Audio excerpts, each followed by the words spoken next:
The Village of Villa Park Board of Trustees, April 10th, 2023. Clerk Kornecki, please call the roll. Trustee Salela. Trustee Corkery. Here. Trustee Kozar. Here. Trustee Kumar. Here. Trustee Murphy. Here. Trustee Patrick. Here. President Kazone. Here. Will you please stand for the Pledge of Allegiance and then remain standing afterwards? I pledge allegiance to the flag of the United States of America and to the republic for which it stands, one nation, under God, indivisible, with liberty and justice for all. Heavenly Father, thank you for bringing us together this evening. May we have meaningful discussions that will help us to assist our village in these trying times. Help us to make the decisions that will affect the staff, directors, and residents of Villa Park. Guide us through the challenges we face, and may we approach each other with respect and kindness as one group. In your name, amen.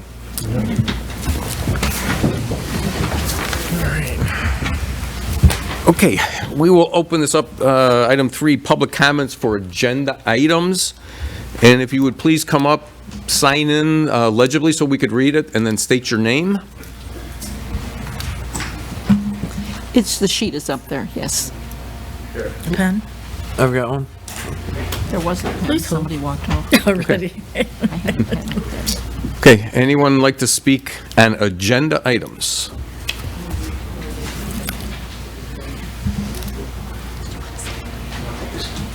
Sorry. Nope, he's coming up. No, go ahead. You are going to present most things that you need to listen to first. Sure. Maybe we kill two birds with one stone. So my name is Darius Water. I'm I am sorry, the say attorney. your name again, please. Darius Water, spelled W-A-T-O-R. I am the attorney for Alul Bait, non-for-profit.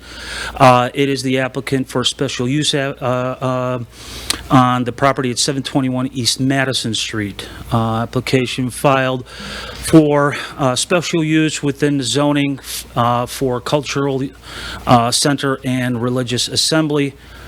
Our information is provided in the packet that was previously provided to you. I'm here available for any questions that may be asked in regards to that particular project. A little bit of background about our organization.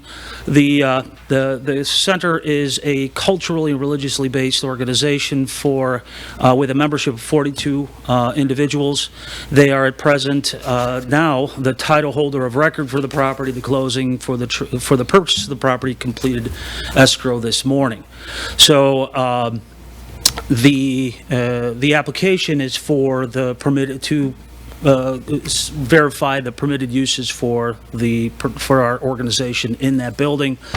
It is not for the religious assembly aspect to it is for small group gatherings for things such as perhaps marriage ceremonies of a cultural or religious nature, religious education, as permitted by the setup and the structure that's currently in place in the building. There is no intent for a change of the structure itself. There is no intent at this point for any structural changes that would expand the scope and the permitted use beyond the limitation for the occupants. The property does not have a sprinkler system, so we do have a restriction on the occupancy rate in there. At the present time, we have 3 other tenants in the property. My client's intent is to occupy the first floor now that we've actually closed on escrow. So as I stated, I am here to answer any questions and to address any other issues that may arise. One thing that I do not believe that was provided, because we just received it today, are updated topographical surveys that were provided to us this morning that reflect the one change that is having to be implemented and that is addressing a violation that has existed since 2021, and that is the enclosure for the dumpster that is located on a premises. So I do have duplicate copies of that if you have not received it. I also brought a larger blow-up because I realized as I was printing these things out, PDFs, although they're pretty good, they don't necessarily have, they're not very clear. So I do have a full-size topographical that I have with me that I can put up if it would be necessary. But I do have copies for anyone if you would like of both a full representation of the topographical layout of the entire parcel with the structure, as well as an up-close topographical with the location of that enclosure that's going to be in place as soon as we can get the contract to come out to complete pursuant to a permit that's already been issued on March, I think, 23rd. Thank you. Okay, thank you.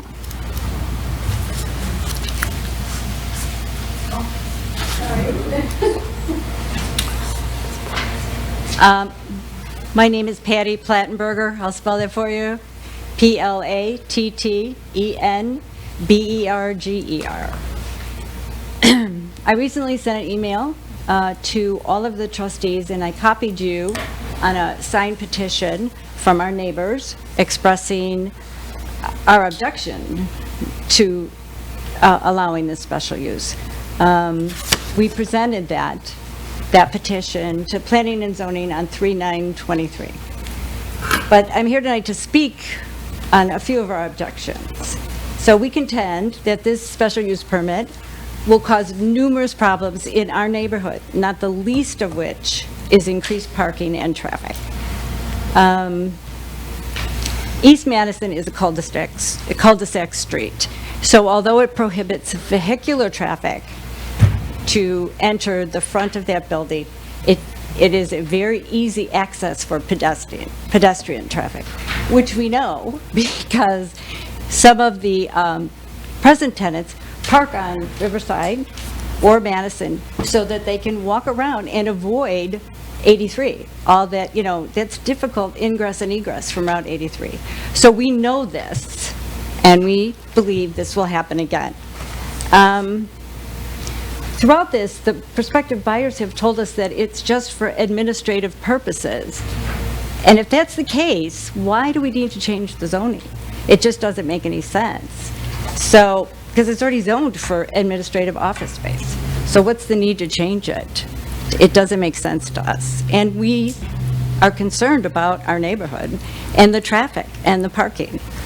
And finally, I have to wonder why the Board of Trustees would vote to take a building off the tax rolls when it doesn't benefit our neighborhood or the community as a whole. So, thank you. Okay, thank you.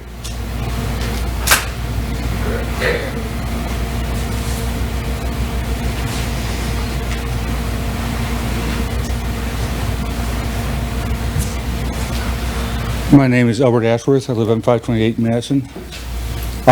It's good to meet you all. Seen you online for quite a while. I haven't actually been here for quite a bit, so it's good to actually come and talk to you directly. I am here about the building at presently called 721 Madison, which will hopefully be changed to, if nothing else, 800 South 83.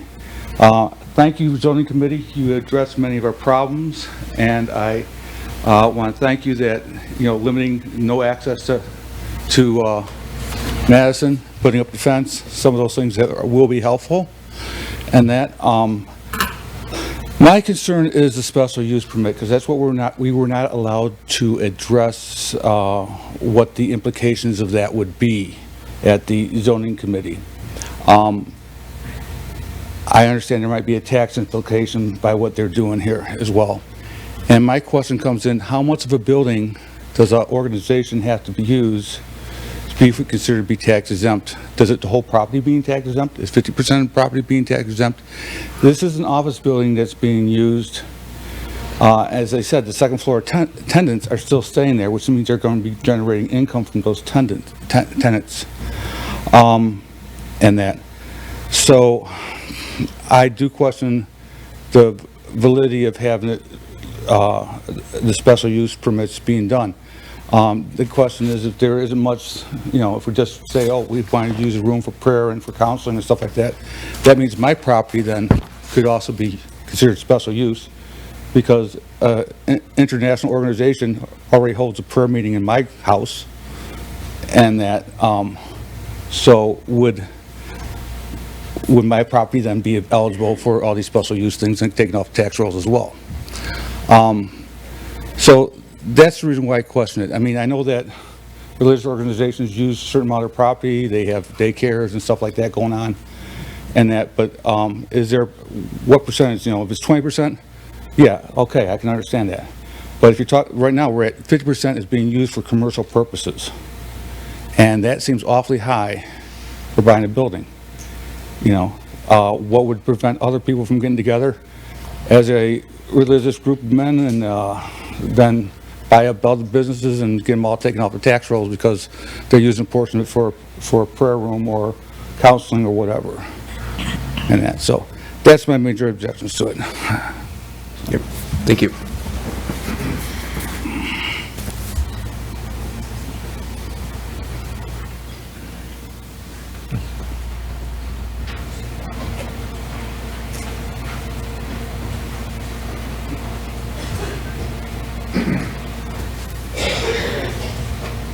Hi, my name is Mark Maher. I live at 620 East Madison Street.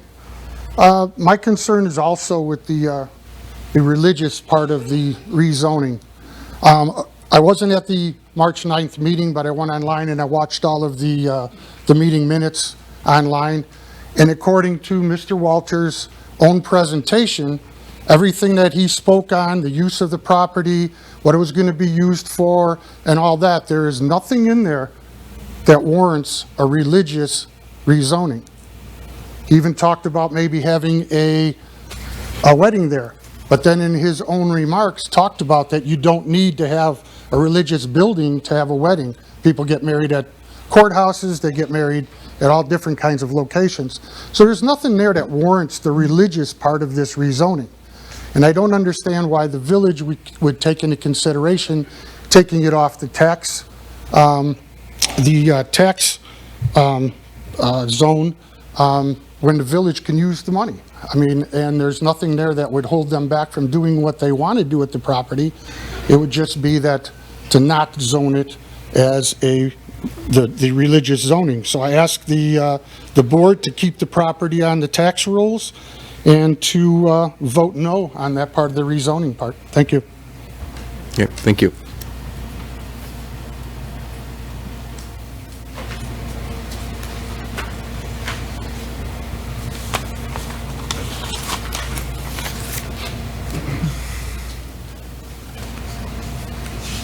Okay, anyone else would like to speak on agenda items?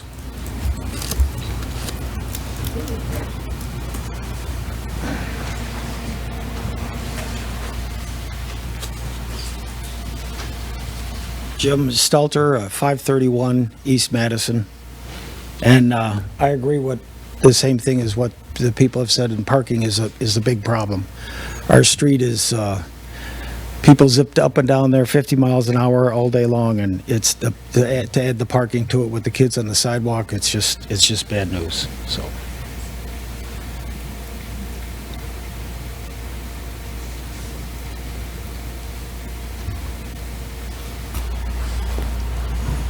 Okay, thank you. Hi, my name's Erin Taylor. I live on Riverside Drive. I go to Walmart all the time, and there's that turn there, and it's a little like curving around. Can you imagine these people parking at Walmart and now walking to that building? What that's going to cause? People will die there. That's crazy. So I'm really against this. I hope you guys vote no.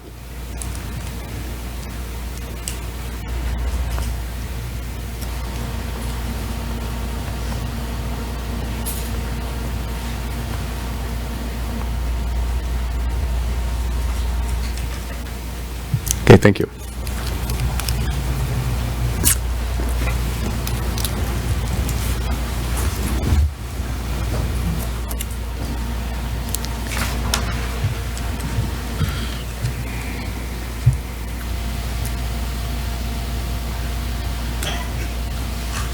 Hello, my name's Henry Martin. Some of you might know me from being up here before. I'd like to start out by the approval criteria for the zoning. Number 2, will contribute to the general welfare of the neighborhood. Number 3, be injurious to property values or improvements. Number 5, adequate utilities, access roads, parking, and drainage. Those are points that I do not see this property conforming to. I'm happy to see my neighbors in the area have come out. We're residents, we're taxpayers, we're voters, we're united in not wanting this. There's no one from the organization that is a voter or a resident or a taxpayer. You know how I know that? Because in the 4 meetings I've been here, Mr. Jawald was asked on record his name and address, and he chose not to answer. He's been here for the zoning meeting. The taxes. Some people have talked about the taxes. I asked about the taxes at the zoning meeting, and I was told I need to address the taxes with the board. Currently, the property taxes for that building are $22,488. 10 years of that is almost $250,000. I know the village does not get the full $250,000. They get about $5,000 per year come back to Villa Park. 2.5 homes in that area pay the same amount of dollar in taxes every year. Why would any municipality government decide to remove tax revenue property from tax rolls forever when we have established non-for-profit locations in the town, and there are some still available? They said they would keep tenants on the second floor. They would be getting tax-free income from rental property. Once the building is off the tax rolls, they could rent out the entire building and collect rent and keep a small office to meet their needs. They could build up and add 2 more floors per the code and add space to collect rent. Once a change is made, they could sell the building to a like organization, and the real estate taxes are gone forever. I have never in my whole life in Villa Park heard, we have enough tax revenue. The fence. 30 seconds. I appreciate the zoning concerns with the fence issue. The fence won't stop parking in the residential area. The area to the east of the fence is a right-of-way, 66 feet wide. People will walk around the fence. If you can walk to this fence, you can walk around it, and you'll still be able to walk and bike to Walmart. When the first-time users of the parking lot leave for the first day, they will encounter a stop sign facing south on Frontage Road. Traffic coming in from 83 does not stop. Traffic leaving Walmart is 2 lanes wide. They will get 1 car out of the parking lot every time the light changes. Madison is a dead end. It is hard for 1 car to turn around without backing up. On Saturday and Sunday schools that they talked about, children will be dropped off where it's the easiest place to leave, Riverside and Madison, or at the cul-de-sac. If the zoning changes to special use religious, if this is passed, events will be held on the property. We were told that by the attorney. Events for special guest speakers that will fill the property with invited guests and members. They will set up tents and parking lots for gathering spaces. This property would not be normal business hours. Meetings and gatherings sometimes are sunrise and sunsets. Weekend events, clubs, sporting gatherings were all described by the attorney. We bought homes in an area that we could pattern that property. It would be used much differently now. We have to cut I you would short like there. to speak next for my 3 minutes, and I'm going to give my time to, We don't, you can't really do that. If you're going to speak, you have to I speak. believe in the rules of the I don't believe so. allowed to give your time. Then I'd like to know that, because I would give him my time. The building has an occupancy rate of 50 people in Mr. the Martin, building. Mr. Martin, I'm sorry. The building has an occupancy rate of under 50 people in the building. So, How could you many state your name, people- please? Linda Martins. How many people are allowed on the property outside on the 2.3 acres? I've sent an email to each of you. I have only received 1 response in the 5 weeks that it has been sent. Have any of you watched the zoning meeting or read the minutes from the meeting? There are discrepancies in what was said in that meeting. We have been told, and even tonight, 40 members on their website, it specifically says there's 150 families. If you do the math, that's about 450 people. We were told headquarters only. Then as the meeting continued, it changed and changed. Classes, weddings, clubs, organizations, sporting. The center is a not-for-profit, they never submitted a real plan to be held accountable. 2 zoning members pointed that out. You can see it in the minutes. They said they wanted more information, and yet they still pushed this through. Please do not change this to special use religious assembly or special use museum and cultural center. Let them use it as their headquarters. The need for these 2 ordinance changes are unnecessary if they truly intend to use this facility for administrative and logistic purposes or as an administrative headquarters. They can purchase the property as is with no change. Every time they are asked questions, the answer is at this point. At this point. Guess what? At one point, my house was a 1-level home with my husband and I, 4 kids, and now we have a 2-level home that houses a 6-person family.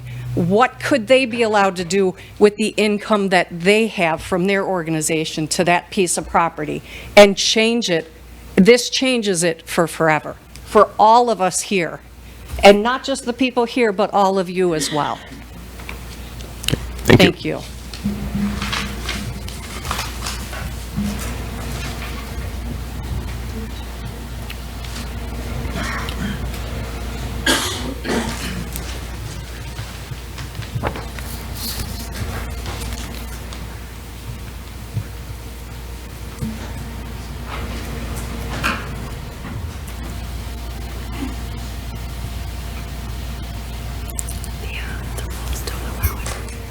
I'm Louis Cervantes. I live at 714 East Madison Street.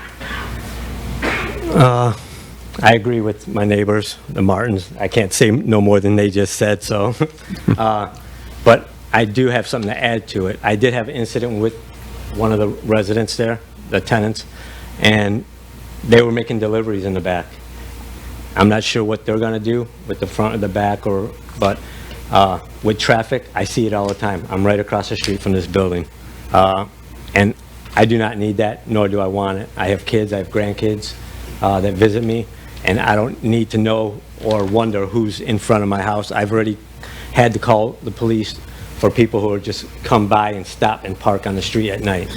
I have a neighbor on each side of me, elderly man, who barely can walk without help. So just thought I'd add all that to it.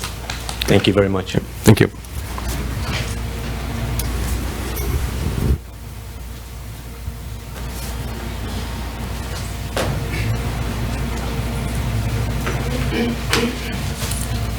Hello, my name is Louisa Kevil, K-E-V-I-L, and I'm in agreement with our neighbors. Our community is a lovely community. We like for it to stay that way. We're very concerned and oppose the special use of the zone change requests. Our concern, of course, is the influx of traffic that may occur and overflow of parking. As on Madison Street, there's parking on one side of the street only. As we are all aware, safety is a huge issue nowadays, especially in the residential areas, and is of much concern. And if occupancy is expanded, it may create safety issues within our residential community. As responsible residents, we must protect our community, therefore do not want the zoning ordinance passed, please. Thank you. Okay, thank you.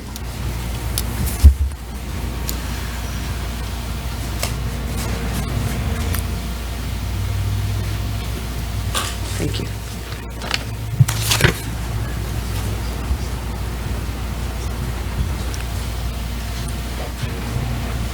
How you doing? Matt Mokler, 714 South Riverside. I agree with everything that everybody's saying, and I bring a little bit of a unique perspective of this. I've been executive chef for hotels for the past 20 years. I've done plenty of Middle Eastern weddings, and just heard about this tonight, that they're planning on weddings. Middle Eastern weddings are huge functions and day-long things. The parking is not adequate for that at all. There's hundreds of people that come to a single wedding. Somebody mentioned earlier, people zoom up and down Madison. They zoom up and down Riverside. Haven't done anything, but thought about coming to you guys about getting speed bumps on Riverside, just because I have 2 little girls that like to ride their bikes up and down the street. So when I heard the wedding thing, I was like, That's kind of ridiculous. So I'm completely against it.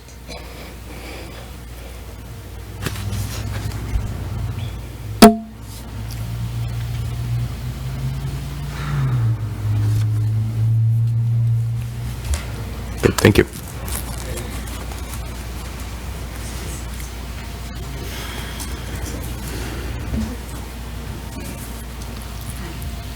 My name is Bonnie Panicelli. I live on Riverside Drive, and I've lived there a really long time. I moved in when I was 2. I have to admit, I was in Addison and Lombard too, but I've always loved Villa Park the best.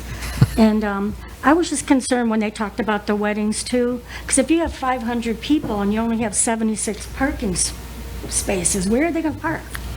Are they going to park in the Walmart, or are they going to park down the street, all the way down Madison Street? I have a feeling they're going to park all the way down Madison and then all the way down Riverside Drive. And when we bought our homes, we weren't expecting that. I mean, if you're gonna have something like that, then a lot of people aren't going to buy their homes there.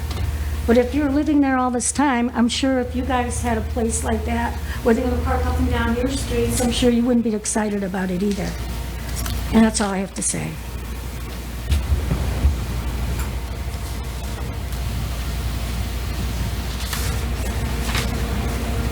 Thank you.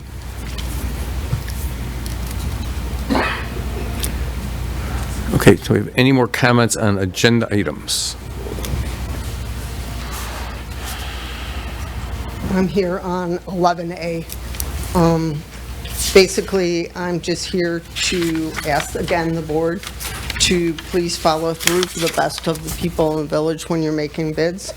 But I also asked previously 2 other meetings to please take into consideration when you're looking for funding options to also put in funding for maintenance to the upkeep of the building and future repairs that need to be done on the building, to please put that in your concept too of future options or funding. I'd appreciate that. We've waited a long time for this recreation and community center, and I would like to see that once we do have it, that we have some options to keep it beautiful and functioning for all of us in Villa Park. Thank you. Thank you.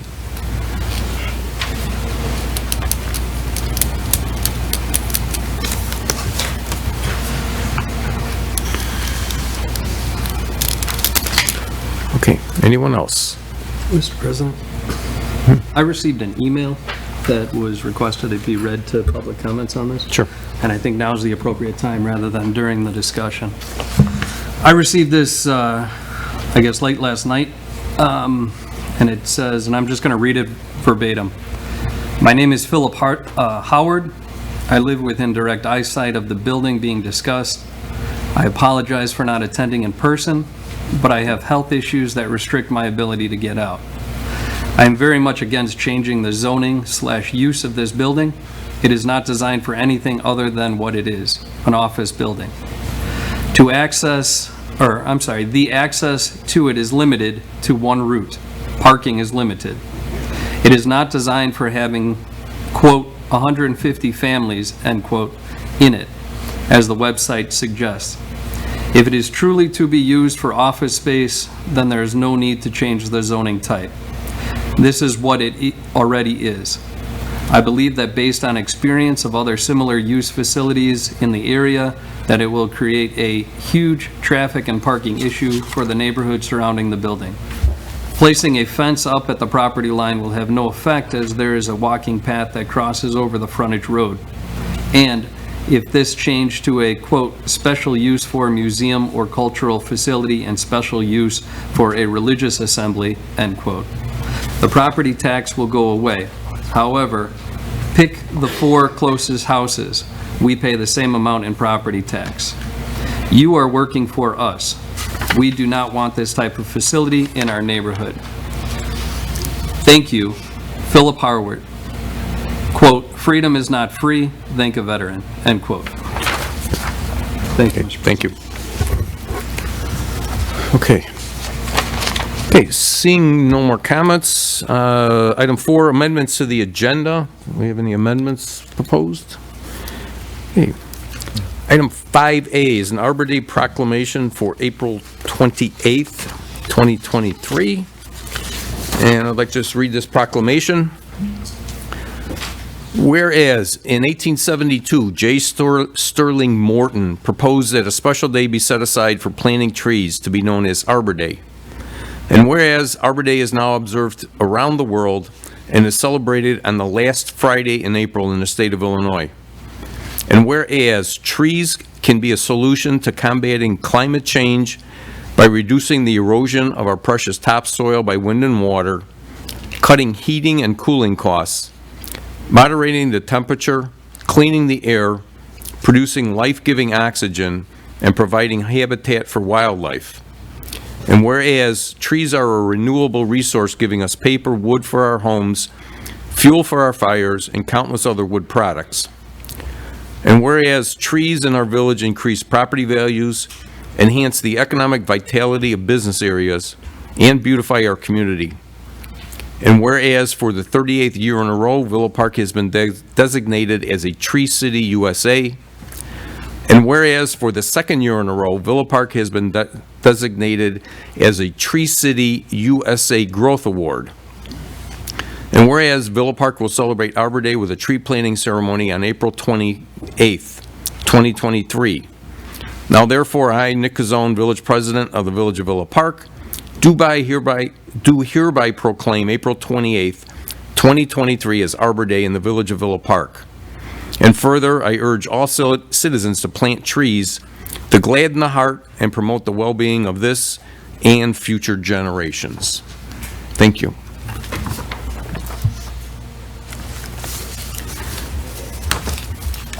Okay, move on to item 6A, minutes from the Board of Trustees meeting on March 27th, 2023, the special meeting of the Village Board on April 3rd, 2023, and coffee with the Village Board on April 1st, 2023.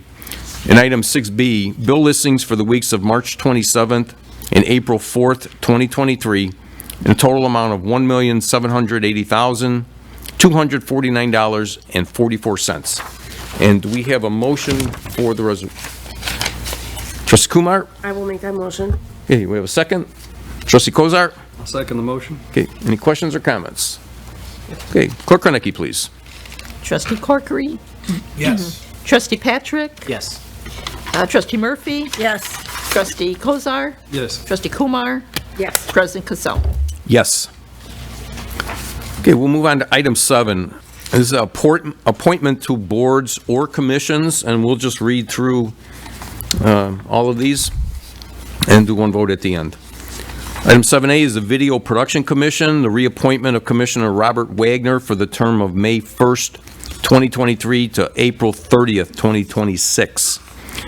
Community Fund Commission is the reappointment of Commissioners Kathy Halloran and Leslie Allison CI for the term of May 1st, 2023 through April 30th, 2026.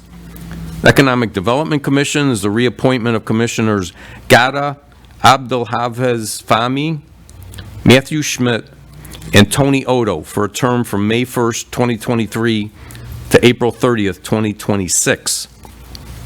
The Environmental Concerns Commission is the reappointment of Commissioner Sandy Hill for a term from May 1st, 2023 to April 30th, 2026.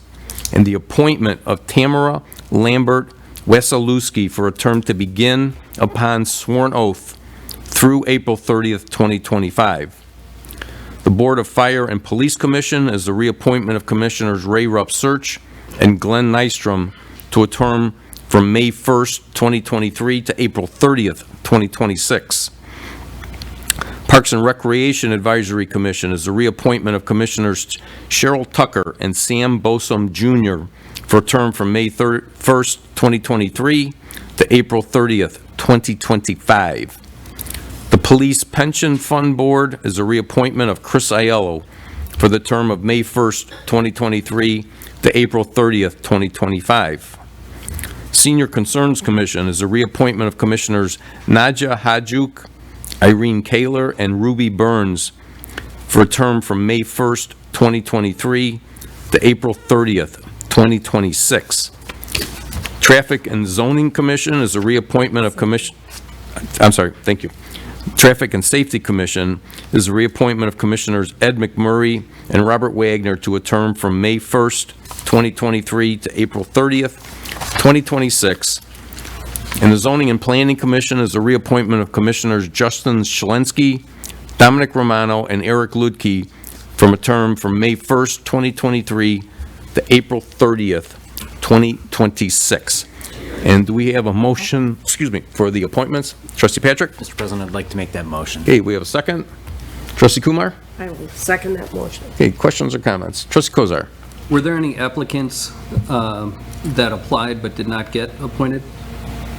No, I don't believe. No. Yeah. Are there any open positions on any of the commissions? There are. Actually, I was just, give me just a second. Give you a list if I can find that email again. While you're looking for that list, if anybody would like to apply for a commission, you can find the application form on our website, and you can fill that out and then send it to our village manager, who will then present it to our village president. So it's a good way to get involved. It's a volunteer position. Your involvement is imperative to keeping our village running smoothly. So please, join a commission. Thank you for your question, and I apologize. I had we have a new appointment, and I just didn't get you the application. I had it since last Monday. I'll forward that to you. You've already. It's one of those. There was one new applicant in there. Anyway, I'll forward that on. We have 2 openings in traffic and safety. We have one opening in Parks and Rec. We will have one more when George Cordova is sworn in as a trustee. We have one in zoning and planning as a term will expire on the 30th, and we don't have a new applicant, the 30th of this month. We have one open spot on senior concerns. We have 2 open spots on video production, one on environmental concerns, one on fireman pension, one on historical preservation, and one there will be a position open on the Fund Commission when Carrie Alfano is sworn in as a trustee. Great, thank you for that. Thank you. Okay, any other questions? Okay. Trustee Kumar. I just wanted to shout out to all the people who have reapplied, and thank you for all your service over the years and your continued help to Villa Park. Your being a part of the commission, it gives us considerable input and considerable knowledge that is so essential to our ability to make good decisions. Thank you. Thank you. Okay, seeing none. Clerk Reneke, please. Okay, Trustee Murphy? Yes.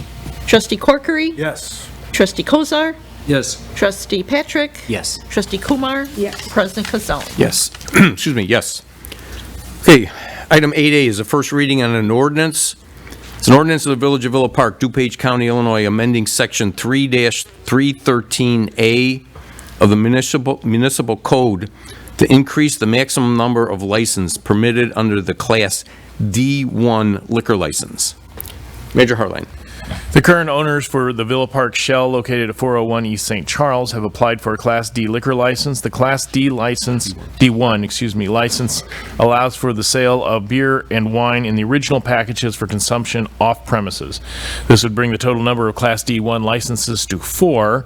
All owners have successfully completed the background check by the police department. The Liquor Commission has approved the issuance of this license. This is an increase in D1 licenses to 4. Okay, thank you. Okay, since the first reading, be comments only unless anyone wants to waive the first reading. I'll make that motion. Okay, we have a motion to waive the first reading of the ordinance. Do we have a second? Trustee Kumar? I'll second that. Okay, questions or comments? Trustee Kozar? As most of you know, I own fuel at 324 East Central, and with that, I have a liquor license, so I'm going to recuse myself from 8A and 8B. Okay, thank you. Okay, any other questions or comments? Hey, Clerk Reneke, so this is to waive the first reading. Okay, Trustee Patrick? Yes. Trustee Murphy? Yes. Trustee Corkery? Yes. Trustee Kumar? Yes. President Kazone? Yes. Okay, so then, do we have a motion on the ordinance itself? Trustee Kumar? I will make that motion. Okay, a second? Trustee Corkery? Second? Any questions or comments? Okay, seeing none. Clerk Konecki, please. Okay, Trustee Murphy? Yes. Trustee Kumar? Yes. Trustee Patrick? Yes. Trustee Corkery? Yes. President Kazone? Yes. Okay, move on to item 8B is an ordinance of the Village of Villa Park, DuPage County, Illinois, amending section 3-313A of the municipal code to increase the maximum number of licenses permitted under the Class D1 liquor license. Manager Hartline.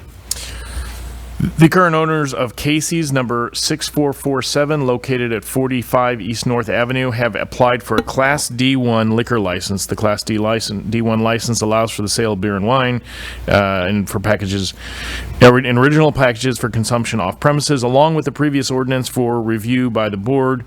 Having approved that, this would bring the total number of Class D1 licenses up to 5. All owners have successfully completed the background check by the police department. The Liquor Commission has approved the issuance of this license. Okay, thank you. Okay, again, this is a first reading, unless someone would like to waive the first reading. Trustee Kumar? I will waive that first reading if possible. Okay. And a second, Trustee Corkery? Okay, questions or comments? Trustee Patrick? When is Casey's scheduled to open for business? Good question. Manager I Hartline. apologize, I should have anticipated that question. I do not know. Last time I asked, it was still, we don't have a definite date yet, but this is a sign that they're getting very close. I will get you an answer, the best answer we have. Okay. Any other questions? Hey, Clerk Konecki, so this is a vote on to waive the first reading? Okay, Trustee Patrick? Yes. Trustee Murphy? Yes. Trustee Corkery? Yes. Trustee Kumar? Yes. President Kazone? Yes. Okay, so we have a motion on the ordinance to pass it. Motion for, okay, Trustee Corkery, do we have a second? Trustee Kumar. Okay, questions or comments from anyone? Apparently June is the answer to your question. I don't know what day. So, Thank you. and it's by somebody who really wants one of their pizzas, so I know it's The breakfast pizzas, right? it's a good source. Okay. Motion, or we got the motion, Clerk Konecki? Okay, Trustee Murphy? Yes. Trustee Corkery? Yes. Trustee Kumar? Yes. Trustee Patrick? Yes. President Kazone? Yes. Okay, move on to ordinances. Item 9A is an ordinance of the Village of Villa Park, DuPage County, Illinois, to approve petition PZ-22-0016 for a special use for a museum and cultural facility and a special use for religious assembly. Manager Hartline. The contract purchaser of 721 East Madison Street, Owl Bait Cultural Center, my apologies if I messed up that pronunciation, NFP, is seeking approval of a special use for a museum and cultural facility and a special use for a religious assembly. The Planning and Zoning Commission held a public hearing on March 9, 2023. The minutes are in your packet, and where they recommended approval of the request by a 5-2 vote. So the Planning and Zoning Commission recommendation is for approval. This is a legislative type decision. You have a fairly broad degree of freedom in your decision. It's not a ministerial action where you have to follow certain steps, and you're essentially required to approve it unless they don't meet certain standards. So this is more legislative, and you have more degrees of freedom. Of course, with that, I will. That's all I have for the staff report. Okay. Oh, by the way, one other question.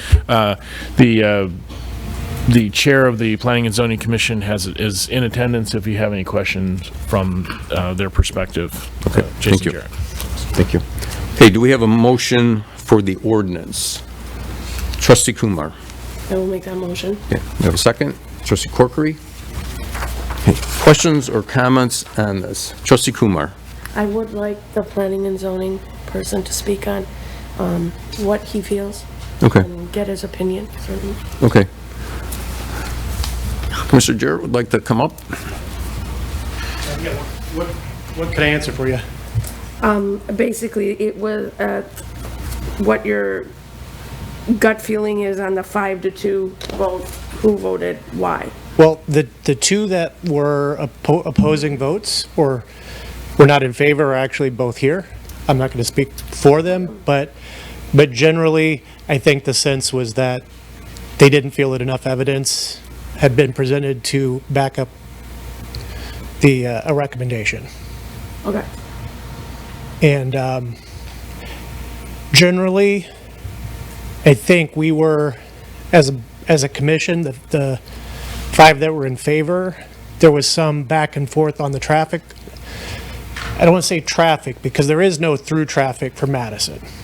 Madison ends in a cul-de-sac on the east end that does not go through. But there were concerns about parking along Madison. And the things that I would point out about that is currently that stretch of Madison is no parking all the way through the cul-de-sac. I know Traffic and Safety at their most recent meeting discussed adding additional signage to that area if this project moved forward. The 3 conditions that we recommended to add fencing along the north side, which Mark and Community Development would make sure stop pedestrian traffic from walking. Like if you park down on Madison, walk down, enter the building from the north side, you would have to walk all the way around the building along the east edge now, where there is a public path there that connects Madison to the frontage road. But also closing, there's an existing driveway apron and a little bit of a curb cut on Madison on the north side that they use that the current owner uses to remove the dumpster for garbage pickup. I know they've said that there's, sometimes people park there. That dumpster is moving to the south side of the building, so it will be within the parking lot. One of the conditions that we requested was that if Public Works says it doesn't cause any issues with flooding or other issues in the neighborhood, that curb cut would be removed at the cost of the applicant. And then no access to the property in any form, now or in the future, from Madison Street. So they can't come in 2 years from now and say, we want driveway access from Madison, because that would be one of the conditions that you're being asked to approve. Additionally, I know that in addition to the garbage dumpster, another thing that they're doing is readdressing the property from Madison to have a Route 83 address, so that if you throw it in your GPS, it's not going to take you to Madison. It shouldn't. It would take you through Route 83. So as far as the opposing commissioners, I mean, they're here if you want to ask their opinion or if they want to speak on it. No, I'm more than only concerned about Madison. There were some points brought out that even Riverside would be more crowded and I drive there to the Walmart all the time. And yesterday, just as a point, I actually drove into the parking lot of the property just to look it over, see in fact, if there was a space and how good it would be to put, and I've been associated with many, religious societies and the space they need to grow, how much they need. And that would be my concern too. You're squeezing, I mean, you're assuming that the society stays at 40 people, and I don't think any society stays at, I wouldn't want to run a society if it didn't grow, right? It's a religious society, it should grow, it should flourish, it should have that situation. So that was one of my concerns. I am not sure if you guys got to address the concern on Riverside itself in terms of traffic. Well, so Riverside, I mean, you can't get to the property from Riverside, except for you can't drive to the property from Riverside. Oh, not Riverside, I'm sorry. Madison? No, it's not Madison either. It's the Walmart, when you come in through 83 through the... Okay, the frontage road. Frontage there. road, Yeah, the frontage road. So, as far as that, I could say it's, it's serving the current use. which here's the thing related to parking on that, is that the current parking lot, I want to look at the memo because Mark's not here, unfortunately. So there are 76 parking stalls, and the total parking required for the entire use as it exists now is 50 under our code. And that would be including the addition of these special uses. There is a maximum occupancy currently in the building of 50 per the fire department and their determination. To exceed that legally, they would have to sprinkle the building, probably add forms of ingress and egress. I can't get into that because I don't know the specifics of that. We're basing it on the evidence that was presented to us under oath, which was they have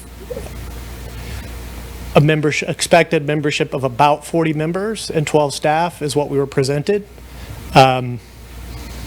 And that the upper floor is leased and that they intended to continue to lease that to the current office uses, so. Thank you for that information. Can I ask another question of the community that's out here? I'm sorry, to Are there any parties out from their side? Well, we just have the attorney, right? Okay. He's a member of the board of the, Yeah, can you address what, because I think we could use information on what exactly you plan for that particular property, why you think the membership or the number of people will be under 40 or whatever. We could use some information on that. well, if I may just speak to that. Could you please Can you get just come up and talk? Most of the community that forms the basis for the organization were immigrants who arrived between 2003 and 2000, approximately 14, 15? So the expansion of the community is somewhat limited at this point because that immigration is no longer occurring from those areas where the current membership is from. Now, that doesn't preclude expansion. Absolutely, you're correct.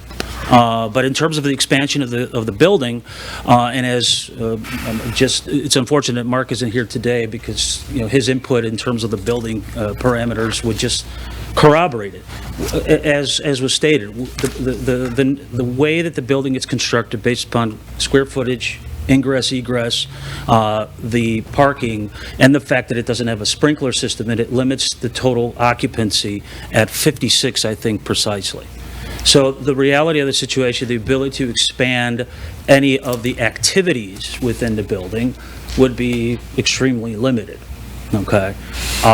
Without the necessity of coming back here and applying for another permit to allow, let's say, some sort of a substantive change to the structure of the building, which obviously would be, at that point, totally within would be determined by this board or if it even made it past the Planning and Zoning Commission. But the reason for the simplicity of our application in terms of the intended use is that there's no intent to expand the nature of the building. Any work performed in the property that is intended is upgrades to existing infrastructure and or just simply the relevant rehab work that may be needed to bring it up to maybe, let's say, a better standard. If I may, given the sort of limited scope of what you guys are trying to do there, I'm not sure I understand why you need the special use at all. It seems like the current zoning would be totally adequate to what you're trying to do with the building. Well, because the reason for it simply is that we wanted transparency as opposed to anything else.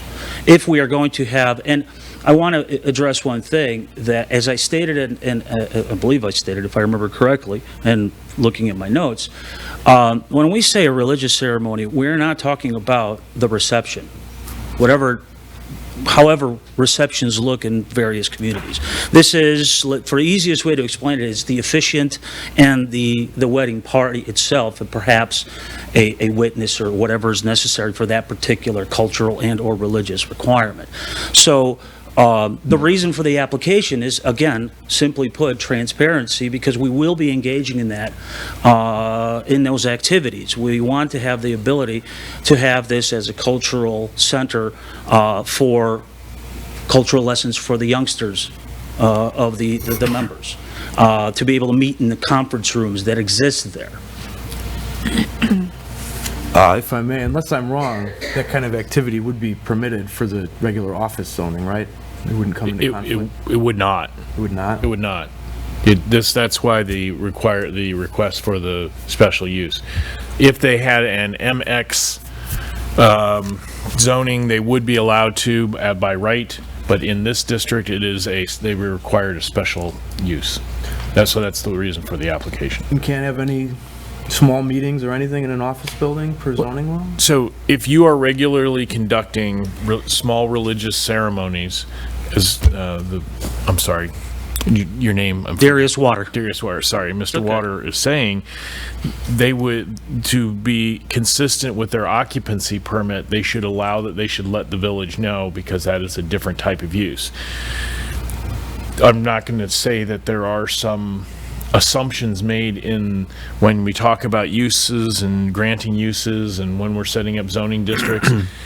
It may not sound like it makes a lot of difference, but that is the way the code is written, and they're just trying to follow the code. It is the assumption that there is a large ceremony and that there is a large reception it's a whole other thing, and banquets and food and all that sort of thing, that's something different. And there are other codes that address that, but they're just trying to get the legal use to do what they're going to consistently be doing. And doing something in your home is completely different in terms of use and variance and that sort of thing. So it's how and correct me if I'm probably answering questions that you should be answering, but tell me, correct me if I'm wrong about any of that. No, you're correct. Okay, one thing, the zoning is not changing. Right. It's the usage of the property is going to get changed in this. Right. So if we don't approve this and they do a couple weddings there, they're subject to fines, or? Theoretically, yes. Theoretically. Well, we'd have to know about it. Right. Could they have gotten away with it? I don't know. They're not asking to get away with it. They're asking to get a permit. Yeah. Or a special use. I mean, it's hard to, Yeah, and they would not be able to use it as a museum or a cultural center. Right. Yeah. Okay. I Trustee think Kumar. we got Go ahead. dueling ends here. Ms. Kumar or Mr. Patrick? Okay, Trustee Patrick. Thank you. The two planning and zoning commissioners that voted against this are also two of our more senior members of the Planning and Zoning Commission that I would also like to hear from in response to this, of your thoughts and opinions, if you would. Yeah. Commissioner Lickey? Okay. Eric Ludke, 4 West Adams Street. Yes, as Commissioner Jared had alluded to,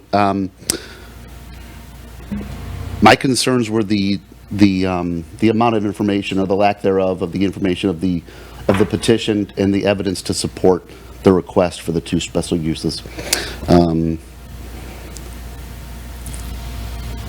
As neighbors had alluded to as well, the answers were shifting as the questions were coming up, and you could see that in the transcript of from our meeting as well. Personally, it was just they were dancing around the shifting of the answers to the questions that we had for my liking, and so therefore my answer was thank you accordingly. Mike Orlowski. Mine were pretty much the same.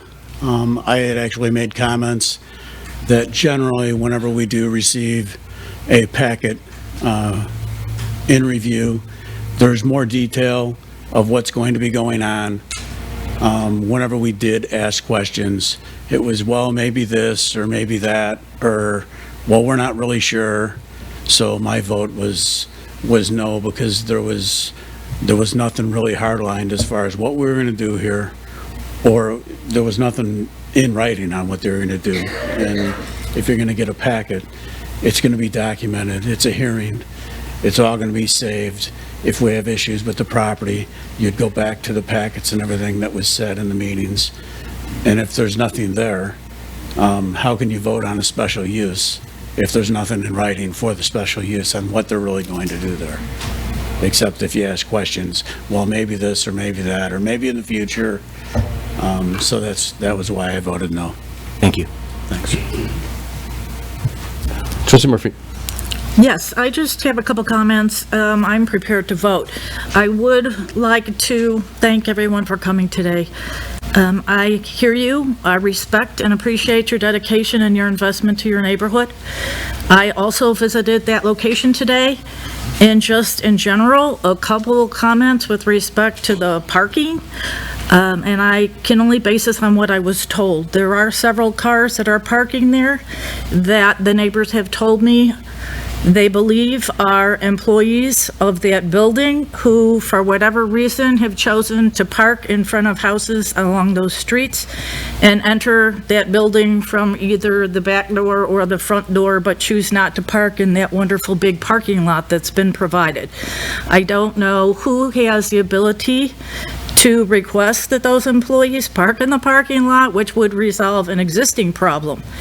If for whatever reason, any owner of that building would choose to make that back door bigger, regardless of whether there's a driveway or a cutout, it may not preclude people from parking on those side streets and entering through the back door.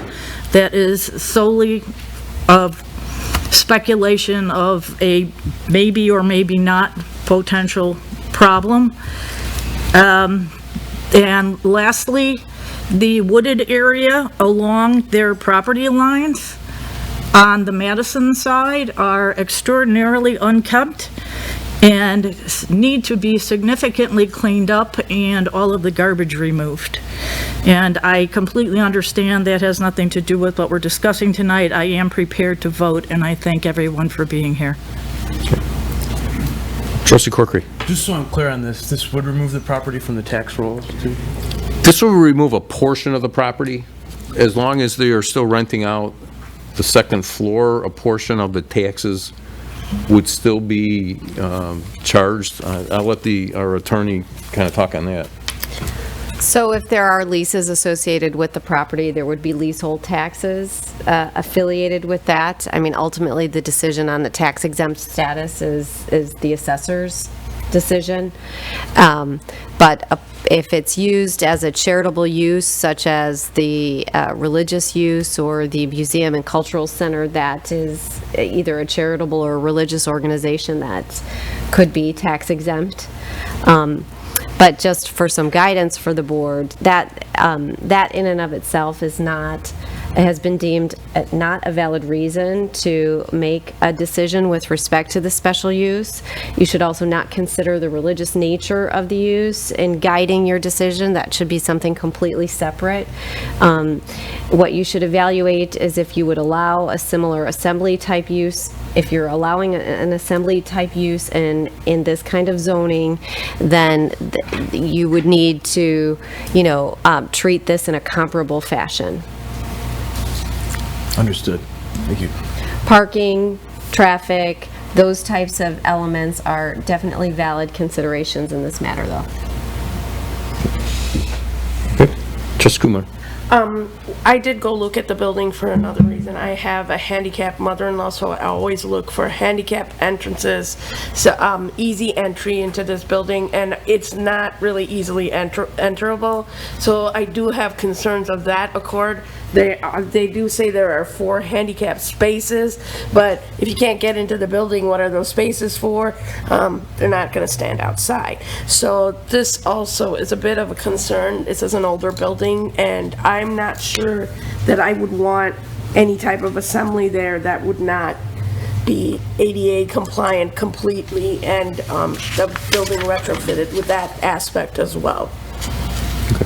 Thank you. Trustee Kozar. So I understand you closed on the building today. Welcome to the community. I did look at your website.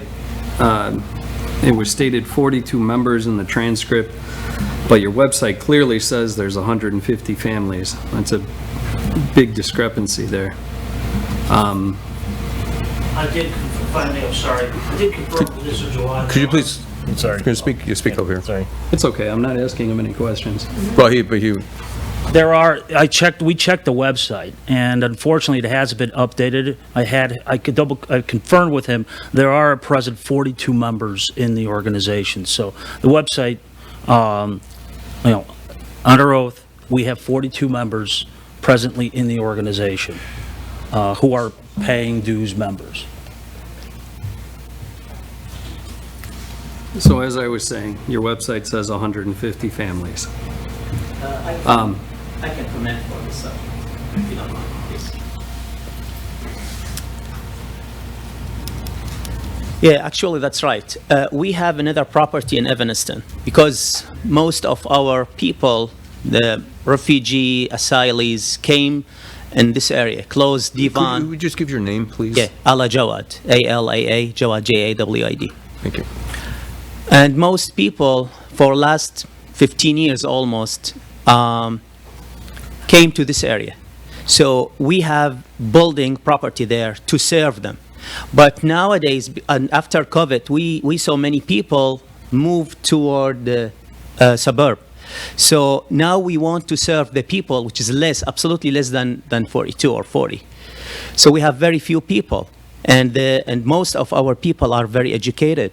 And I cannot explain very well, but because of my language, but we are trying to be involved with this community. I'm civil engineer and I have 4 kids and doing perfectly, but we hope to accept us in this village. And we have a thankful letter from the village of Evanston because we are sharing people and doing great job. We are trying to support people, especially when they came from Middle East, poor people. We'll try to support families, but because of we have special, property there, so we need to divide them and serve the people who are around here. And absolutely is less than this amount. So yeah, that's right. The website mentioned it's a huge amount, but that's very old. And nowadays, after COVID, we don't have maybe quarter of this quantity people. Yes. Okay. So are you moving? Hang on, just a second. Do you still have questions? I have plenty to Yeah. talk about. I Okay. keep getting interrupted. Yeah. And you don't do anything about it, so. Well, you know what? He's asking. I'm not asking any questions. I know, but you're bringing up issues, so he's doing, but go ahead. Nevertheless, you're talking about 42 members, and your website says 150. Correct. And it's very easy to update a website, so I have to go by what you're putting out there. I do welcome you to the community. That's not an issue.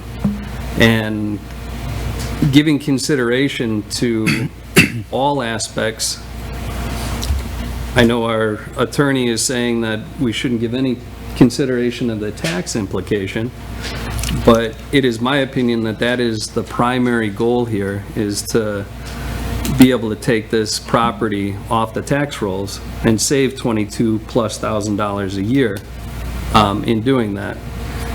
Just short of $5,000 comes directly back to our village. About half of that goes to our pensions and about half of that goes to the village coffers.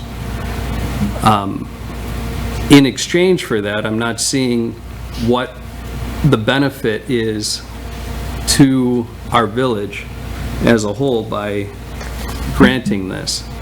It's very clear what we're giving up, or potentially giving up. It's not clear what we're getting in return. We have a lot of people here from the neighborhood that are very concerned with regard to the parking. And part of that was addressed at Planning and Zoning about putting up a 4-foot fence. But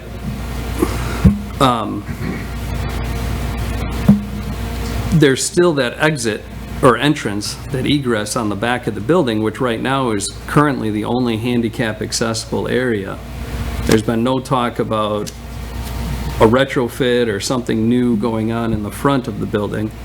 And any fence that you'd have to have up, you'd still have to have it accessible for any sort of handicap entrance, not to mention moving something in or out of the building, because are you going to be carrying it up the stairs when you have a door right on the other side? So I think those concerns that have been expressed by the residents are very legitimate. There's no way to stop pedestrians from walking across. If you're just putting a fence on the north side, at some point that fence ends. You simply can walk around on the sidewalk. The upper floor is leased, but it's leased by the seller of the building, so they're not going to be there forever. And I think that at some point, probably in the very near future, they're going to be vacating that property, or that upper floor. So this is not a long-term prospect here. In the record, to correct the attorney, it was clearly stated by Mark McLaughlin that the requirement, or the occupancy allowance in there is under 50, so presumably 49 or less. I didn't see 56 come up once on that. There's a difference here between a zoning and a variance. A variance requires a hardship. A zoning special use does not. But to that end, I think you knew what the building was when you bought it, and the building is simply staying the same. We're not taking anything away. We're just simply leaving it the status quo. And that's what the residents and the voters are looking for. Just keep the status quo. I haven't seen that this has gone through anything with traffic and safety, and I think another legitimate concern by the residents is that turn, that exit, when you're kind of linking up. You've got the stoplight right there, and then you have to turn left to get to the stoplight. That hasn't been addressed. And then, I know you said your main headquarters is in Evanston. That's 45 minutes to an hour away. It seems that if this is purely intended as an administrative building, if in fact that is the case, you would want to have a building or a location that's closer to Evanston. If in reality you're looking for an expansion, then it does make sense to be down here. And I don't fault you for that at all. Just trying to dig through the semantics and the dialogue to find out what we think is the truth and what is actually going on. You own the building. It's a great building. I wish you a lot of luck with that building. But I think the status quo is what our residents are looking for. And I think that's what we need to do tonight, is to just keep the status quo. Are you done? Yes. All right. I think I've got a couple of questions, and questions that people have asked me too. And one of the concerns was having tents outside, and I think that was brought up at planning and zoning. There was a question about that. I don't recall if the tents were brought up. I don't recall any specific discussion of tents, but tents would require a permit, just like any other tent in the village. Yeah. This would be like for like a special event. It would be a single use permit. One point of clarification, this was discussed by traffic and safety in their most recent meeting. Mm-hmm. And then one thing I would clarify, just from a zoning perspective, that might help, is that special use sounds daunting because it has the word special in it, but a special use in a zoning district is a use that's generally considered to be compatible with that neighborhood and other uses in that neighborhood. But because it has some unique features to it that might make it, classic example is a car wash or a gas station in a commercial district because they have different traffic patterns than some uses. That it gives an extra layer of review by a planning and zoning commission and the ability to apply planning-related conditions to that use to ensure that it is compatible with the neighborhood. So special use permit sounds like some special license. It's really a review process to make sure that that use is compatible. So, got any other questions I can answer while I'm up here, I'd be glad to help. Okay. Trustee Murphy. Yes, I just have one thought or comment in that the building sounds like it's already been purchased, so the purchase of the building does not appear to be contingent on this passing, which I can only speculate at that point, since the building's been purchased, that if this does not go through, the business plan for the use of the building would conform to whatever is currently approved for that site. That's correct, right. Along with all the other the less than 50 occupants, correct, that would stay. But getting back to the question, are part of your events having like a day, or you have a picnic or a barbecue where you'll have 100 people outside with a tent, where you're not violating the seating capacity of the building? Well, it would be conform with the permitted, bottom line, would be limited to the membership and any guests or invitees. The purpose of I think the tent issue came up in terms of an outdoor event. Correct. But again, if there was even a conversation to that extent, obviously, as stated before, that would be a single permit application. But it would be, summertime for any sort of a particular event and not a regular issue. Right. Do you have those at all in Evanston? Events like that? I mean, it was a matter that came up, I think, in the context of the size of the parking lot and the restriction on the number of occupants in the building. Right. If an event like that were to happen. Yeah. Okay. I did want to address one thing, because I think it's germane to the issue of the taxation. Brennan and Clark, the second floor tenant, the seller to us, Brennan and Clark is staying because the interest of the seller was transferred to a different party. So Brennan and Clark is currently leased through June of 2024, and they've already expressed an interest to negotiate an extension of that lease. So to whatever extent that is, I just wanted to clarify on that matter, because it is the intention to keep the second floor status. It's a quite sizable square footage, and finding another tenant occupant of that extent for that much space can be somewhat daunting. So they are leased through the end of June of next year, and then there have been indications of an intent to negotiate a further extension that for more than 12 months. Where that will go ultimately, I have no idea. Like I said, we did just close today, so all those issues will be handled further down the road. Okay. Thank you. Trustee Kozar. Question for Mr. Guerrera, Director Guerrera, if you would. The question came up in the P&Z transcript about the curb cuts and there not being storm inlets down there. Was that looked into? Is that within your purview? I know I'm putting you on the spot right here, but... Yeah, so I reviewed it. We'd have to do a little bit further analysis, but at the current time, that I believe curb cut that's related to is already pitched towards the roadway, so the drainage of the roadway would probably remain as it is existing.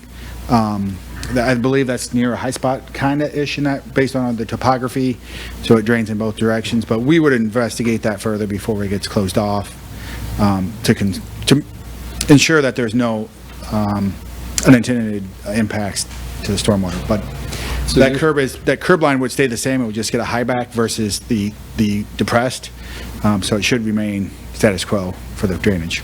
All right, so you're still working on that, and that curb cut may or may not be allowed based on the drainage, or that once you guys ultimately determine it? We would make sure that whatever is being proposed would be suitable. Like I said, that there's an existing curb there now, so I would not, I would not suggest that there would be, I would not assume that there'd be impacts, but would have to verify that once final plans are received. Thank you. Okay, any other questions? Trustee Kumar? So, this is a question for Melissa. We're only voting on the special use of congregating a group in this area, in this building, not considering the religious or other aspects, as you said, correct? You'll be voting on the impact that this use has on this particular property, and whether that the impact is justification for you to either approve it or not approve it. As was stated, a special use identified in a particular zoning district like this zoning district means that that use is anticipated, and there's been given this overlay of a public hearing process so that this board and the Zoning Board of Appeals can evaluate if there is a special impact associated with that use, and then render any conditions appropriate for that use. But if it's identified as a special use, you should be considering the impact associated with that and make your decision based on that.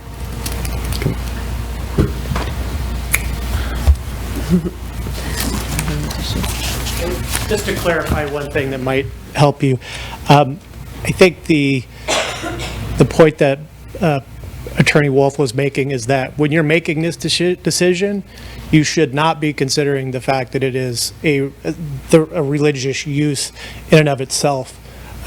You have to evaluate it as you would if it were any other use of a similar intensity.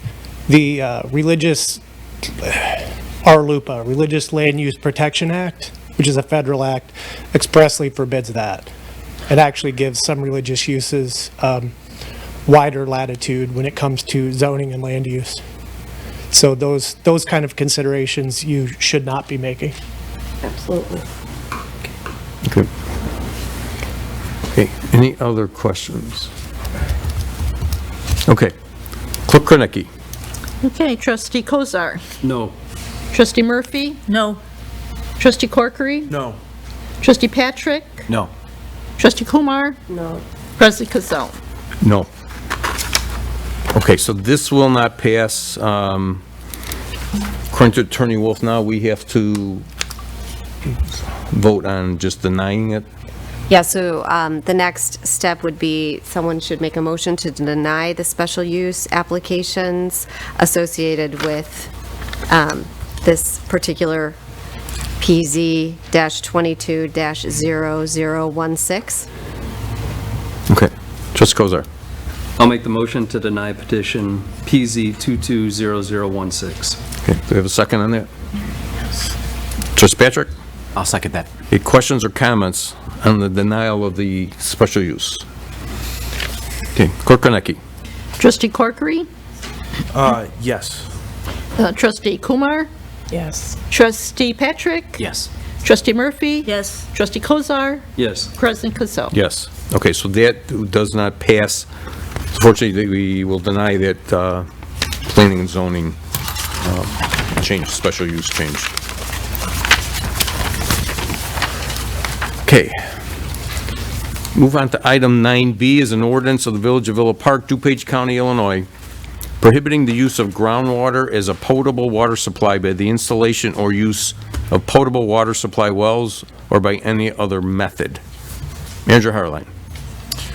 On June 13th, the Village of Villa Park passed Ordinance 4286 to repeal replace ordinance 4246 passed on October 11, 2021.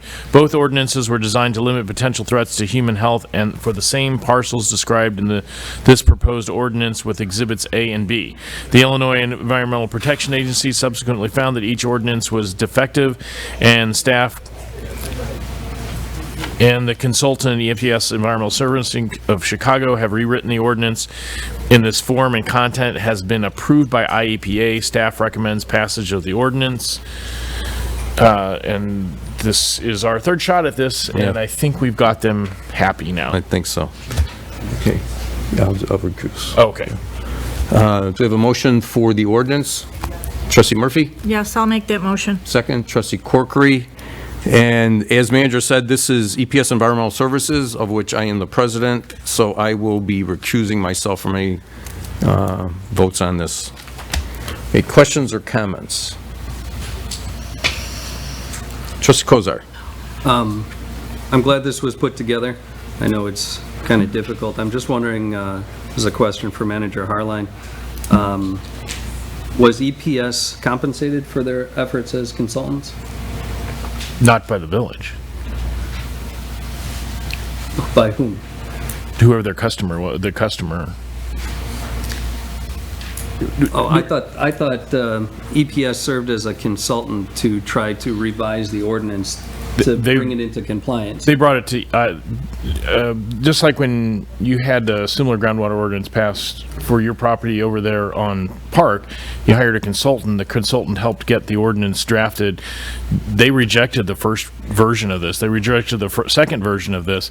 And so the consultant took it to IEPA to say, what will you pass, and brought it back.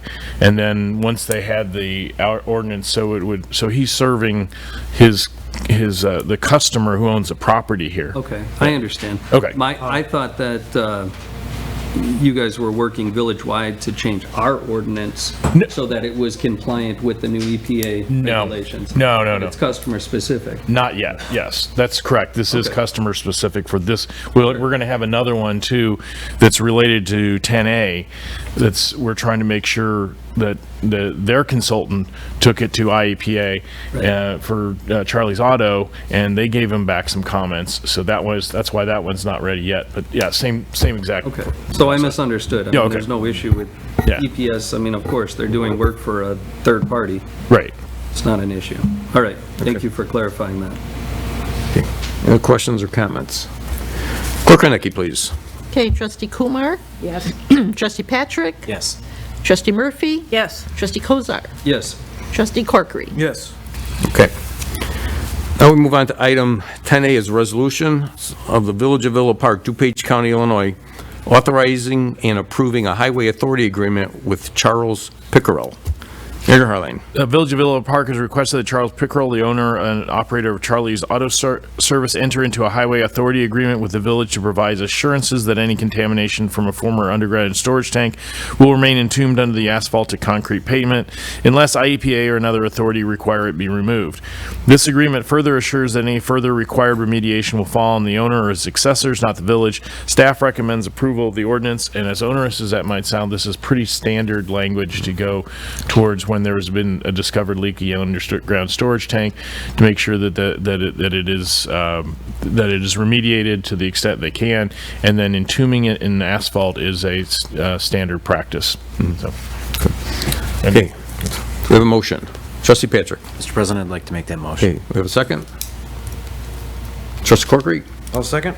Okay. Questions or comments? Okay. As the manager said, this is a pretty standard when there's contamination beneath the public right-of-way. And if, say, we do have to go in there and dig up to put in a water main, and if soil has to go off as contaminated, the owner will pay the difference between clean and contaminated soil. So it's a pretty standard agreement. Okay. Seeing none, Clerk Henneke, please. Trustee Murphy? Yes. Trustee Kozar? Yes. Trustee Kumar? Yes. Trustee Corkery? Yes. Trustee Patrick? Yes. President Kazone? Yes. Okay, we'll go on to item 11A, which is old business. Discussion and decision to proceed on the recreation center construction. Manager Harline. Direction provided at the April 3 special meeting of the village board was to proceed to develop and bid the 4 designated early bid packages and finish developing the core building. So the balance of the trade packages can be bid this summer and construction could proceed in the fall. Additional direction must be provided regarding the indoor track. Because the village has already received a $10 million grant from IDNR for this project, we will not be eligible for a park grant.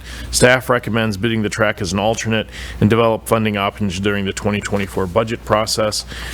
And of course, I mean, I'm anticipating one of the obvious questions, why didn't we know this sooner? The bid packet isn't out yet, and perhaps we can continue to develop better partnerships and relationships with IEPA, but we did not, IDNR, but we did not have the source who could tell us that. The potential grant writer, Michelle Kelly, did. She made that contact last week, and they made it very clear that we would not be eligible for that same source of funds. And of course, there may be private sources of funds, there may be private foundations, that sort of thing. We can still pursue that. But to the best of our knowledge, right at this minute, there are no grant opportunities to fund that project. Okay. Now, do we need to vote tonight on this? Or this is just discussion here? What we were looking for is just direction to give to Williams Architects and WB Olson to add to add the track as an alternate, but not to pursue the other alternates, because we don't see any logic, barring some sort of miraculous donation from outside that I don't know about. The other additions, we don't have the funds. I don't see a way to responsibly say that we could come up with that money. Okay. And it won't cost the village anything for them to bid it, correct? No, this is part of the... Yeah. Okay. Trustee Kumar. I just want to say I would be on board with just going what we go with, because if you don't have funds for something, you can't do it. So Right. We can only try our best to get what we get, and hopefully we get something else in terms of amenities in place of what is being lost there, or in terms of this particular grant. Obviously, we're going to try for things like OSLED for the outside at one point, and hope that we can have a great community center apart from whatever we were planning. Okay. Trustee Kozar. I think the only two things this really affects is the potential for getting a grant for the running track and for the additional 2,500 square feet. Correct. Right? Correct. Yeah, no, that's all we're, yeah. I don't see any harm. I mean, I know you commented, why didn't we know this earlier? But, I mean, we know it now, so I don't see it being a problem. A question came up, you guys figured it out and came back to us. Seeking bids for continuing with that running track is still a good idea, because we want to know actually what it costs. And then once we know what the real dollars are, then we can decide how do we make it happen. Exactly. So that's just our next step, so we're learning as we go. Trustee Kumar. Just a quick, right around that also, there is a possibility that there may be cost savings. I think that is one of the cheaper possibilities that can come out of those cost savings. So there's no harm in hoping for that, if nothing else. Yeah, and kind of like what we discussed last week, as we go into the 2024 budget, there may be some, if revenues are higher than we anticipate, there may be some additional funds that we can tap into. Trustee Patrick. Our resident Cheryl Tucker came up and also talked about the maintenance and upkeep and planning for the facility. I also think that is very important and would like to know how the village would proceed moving forward with maintenance and upkeep costs and planning for that ahead of time. Well, that will be budgeted, of course, with the 24. We're already looking at ways to incorporate if there's additional need for staffing, the operational costs. There was a pro forma that went along that outline of a way that it might, of what we think it might cost. We're going to update that. We're going to look at all of the different, costs for heating, cooling, and have an operations plan in place. Director Gola, Assistant Village Manager McVeigh are heading up that project. So that will obviously have to be, and the other thing that goes along with this, and thank you for asking the question because it gives me an opportunity to say, this will not be a free facility. In other words, I know it's taking a lot of village money to build it, but we fully anticipate that there will be daily or, annual membership fees, and the goal would be to set the fees at the appropriate cost, and then already trying to anticipate the obvious question then is, how do we provide for people who have trouble making that cost? And we're going to try and come up with some options for that. With that being said, then my concern also goes to the amenities that are being taken away currently that won't be there for years to come. For example, the basketball courts. Right now, those are free for all of our residents to use. Good point. Will the basketball courts inside of the facility also be free to use, being that we will not have any more basketball courts after that? Yeah. Until we budget for a basketball court outside. Well, exactly how we proceed is going to be a discussion. I had not anticipated having it would, how you would allow somebody to use free access to the basketball court versus other facilities and allowing them to go to that part of the facility, not others. I don't know if that's feasible. We'll look at that. It's a very good point that there was an outdoor free basketball court there. It is going to be gone. And I don't have an answer for you ready tonight. We'll look into it. We also are trying to work with, I'll leave that alone. We are trying to make sure that we have adequate courts, not just in this building, but continue to work on partnership with District 45, other places. But again, I don't know if those are going to be a free outdoor court.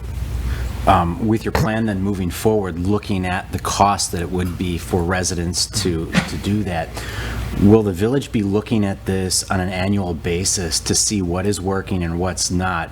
If we set our prices too high, we might not be able to utilize the facility to its maximum potential.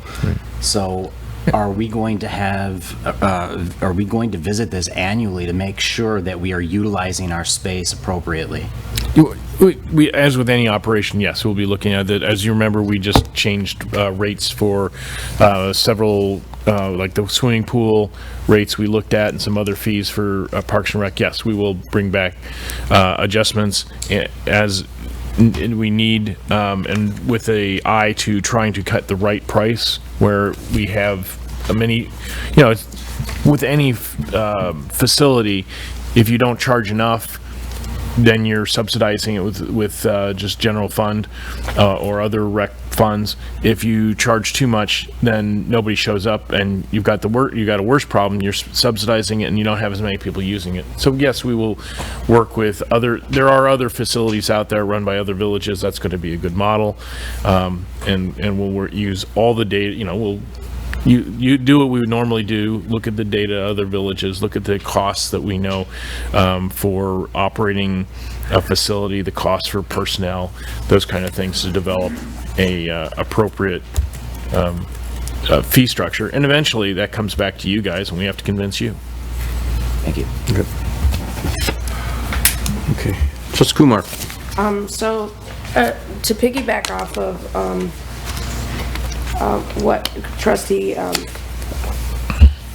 Kevin said, I have a question because we are losing some outdoor amenities, which are generally free, but we are probably gaining some outdoor amenities at Lufkin in terms of some types of courts. And so I would like, kind of a discussion on at least the future of our outdoor amenities and where they're going to come and what we can plan in terms of Iowa, Lufkin, and our new community center. Just a kind of a discussion as to what we need, more than actual getting there, having a plan of action, possibly doing some fundraising, which we have discussed for such things, through the village. We gotta kind of come up with a plan for them. Okay, I think Director Gola would like to address some of those comments. Yeah.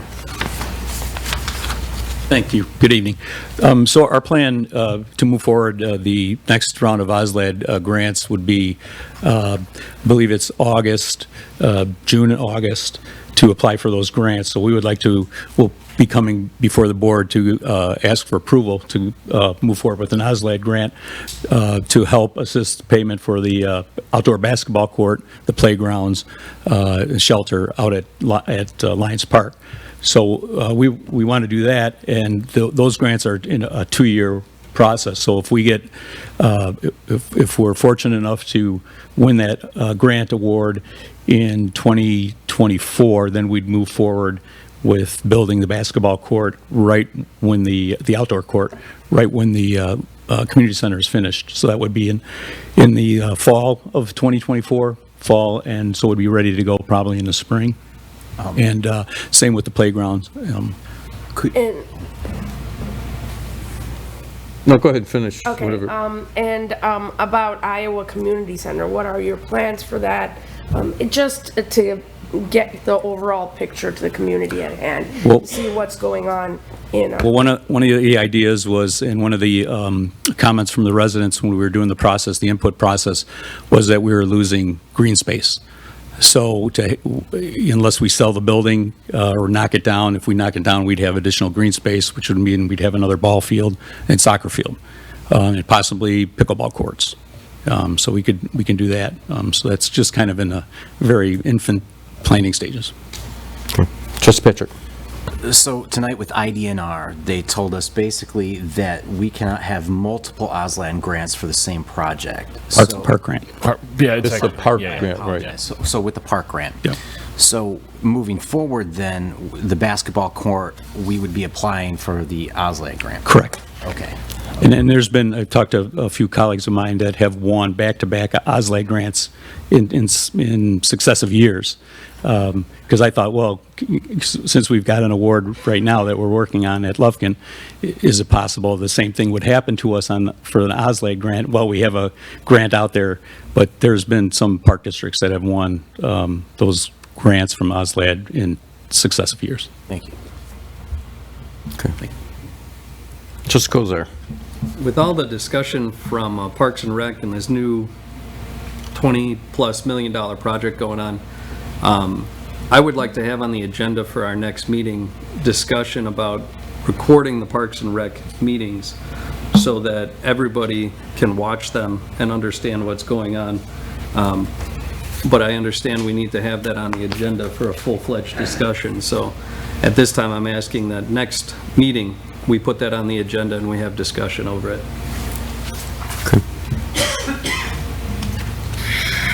Trustee Patrick. I will second that as well.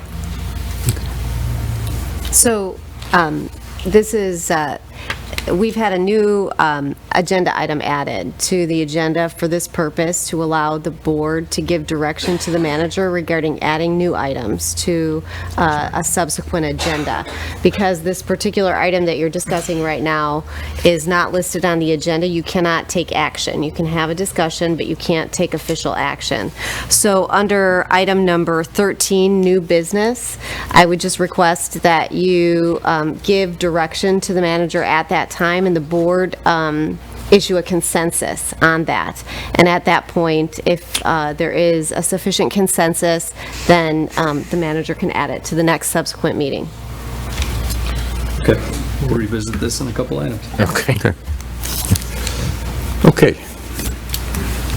Move on to item number 12. Wait a minute, we never finished 11. Oh, yeah, can we get a... We need consensus on that? Yeah. Yeah. Okay. Okay, community consensus on, okay, on giving Williams Architects the approval to bid the track. As an alternate. As an alternate bid. Okay, consensus on that. Clerk Konecki. Okay. Trustee Patrick? Yes. Trustee Murphy? Yes. Trustee Corkery? Yes. Trustee Kozar? Yes. Trustee Kumar? Yes. Did I say trustee Corkery? I already said that. President Kazone. Yes. Okay. Okay, so we will get Williams to bid that as an alternate. Okay, now, item 12, public comments on non-agenda items. Mr. Maury? Yes. Hi, good evening. Tomorrow morning at our Metro station, Metro is bringing its annual safety blitz to the station, beginning roughly 4:58 at the first train's departure and ending around 9 a.m. I'd like to read in part from their press release. During a safety blitz, Metro employees will visit during the morning rush hour, distributing educational materials about train and grade crossing safety, answering questions and listening to riders' safety concerns. A short video about grade crossing safety is also available for customers to view while they wait for their trains. Local police, fire, and other public officials are also invited to participate. Illinois has the nation's second largest rail system, with more than 7,300 miles of railroad track and 10,264 public rail crossings. In 2022, Illinois ranked third in the nation in train versus vehicle collisions at highway rail crossings, and fifth in the nation in trespassing fatalities. Preliminary statistics compiled by the Federal Railroad Association show that in 2022, 25 people died and 45 people were injured in grade crossing incidents in Illinois, and another 29 people were killed and 33 people were injured trespassing along railroad right-of-way. Operation Lifesaver is a national organization that works to educate and promote safe behavior near the tracks by offering free rail safety education programs. The organization's work is sponsored by local, state, federal, and government agencies, highway safety organizations, and America's railroads. Villa Park was given short notice on being able to have this event, and I'd like to commend village staff and everyone concerned who have the station looking fabulous. I was driving by there Saturday, and a private contractor was in there picking up litters, fresh flowers planted. You know, we're held in very high esteem by the rail safety community. Villa Park has always come out above and beyond. Various volunteer groups will be participating, including our Bike, Pedestrian, and Transit Subcommittee, Operation Lifesaver of Illinois, Union Pacific Railroad, DuPage Rail Safety Council, and the Illinois Commerce Commission. We invite all volunteers to come out and join us. If you might also be able to see some of the representatives from these agencies and progress any questions you might have about the previous presentation at the Committee of the Whole about the underpasses. But if you do come out, we advise that you try to get there a little bit early so that you can take part in any safety briefings, be handed any safety gear that you might want to have on. And once again, we appreciate everything the village does to promote this very important subject. Thank you. Okay. Thanks, Joan. Thanks for getting it on the item, because we were not on their list originally. Yeah. And you got us, sir. Thank you. Okay, anyone else signed up? Yes, Reed Goodrich. Yes, still regarding Hawthorne.